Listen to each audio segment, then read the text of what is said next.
দীর্ঘ বছর ধরে বিকল থাকার পর অবশেষে পুনরায় চালু হলো কৃষি দপ্তরের অধীনে থাকা তেলিয়ামুড়া গামাইবাড়ি স্থিত কোল্ড স্টোরেজটি। 2001 সালে তৎকালীন বাম সরকারের আমলে তেলিয়ামুড়া মহকুমা এলাকার আলু চাষিদের সুবিধার কথা চিন্তা করে এই কোল্ড স্টোরেজটি চালু করা হয়েছিল। চালু হওয়ার পর কয়েক বছর ঠিকঠাক চললেও 2018 সালের আগে কোল্ড স্টোরেজটির মেশিন বিকল হয়ে যায়। এতে কৃষকরা বড় সমস্যার মধ্যে পড়ে যায়। এই বিকল হয়ে পড়ে থাকা কোল্ড স্টোরটি বর্তমানে পুনরায় চালু করা হয়েছে। স্যার, গামাইবাড়ি যে স্টোর রুমটা আছে এই ব্যাপারে এটা তো দীর্ঘদিন বন্ধ ছিল, এখন পুনরায় আবার চালু হয়েছে, তো এই ব্যাপারে কি বলবেন বিষয়টা নিয়ে? আচ্ছা, 2018-র আগে এটা বন্ধ হয়ে আসলো যান্ত্রিক গোলযোগের কারণে। আমাদের যে হিমঘরটা আছে, যেটা আমাদের আলু রাখা হতো, 2018 সালের আগে এটা বন্ধ হয়েছিল। তো ইদানিং এটারে অনেক কারিগরি যে যান্ত্রিক ত্রুটিগুলো সারাইয়া আবার নতুন করে শুরু হয়েছে। এখন এই বছর থেকে আলু রাখতে পারবো চাষিরা যদি রাখে কুইন্টাল প্রতি 160 টাকা তাদের দিতে হইব 6 মাসের লেগে। আর যদি ট্রেডার থাকে কেউ 190 টাকা তাদের দিতে হইব কুইন্টাল প্রতি।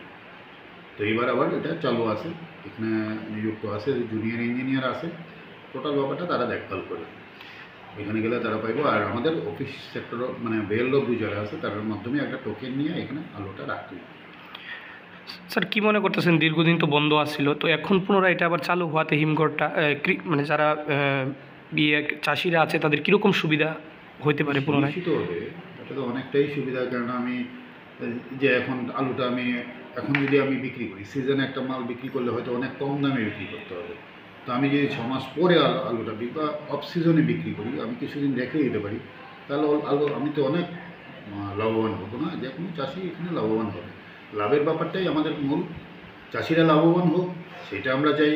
অন্তত তেলিয়ামুড়া কৃষি সাব ডিভিশনের এসে হিসাবে আমি এটাই চাই যে আমার চাষিরা যেন লাভবান হয়। আর তার জন্য আমাদের যে এমএলএ ম্যাডাম, উনিও কিন্তু ইনিশিয়েটিভ নিয়েছিলেন। আমি জয়েন করার পরেই উনি বলেছিলেন যে এটা কিন্তু ঠিক করতে হবে। তো উনি নিজেও বলেছেন মন্ত্রীকে, এটা ঠিক আছে, এখন আলু রাখা শুরু হয়েছে। Thank you sir.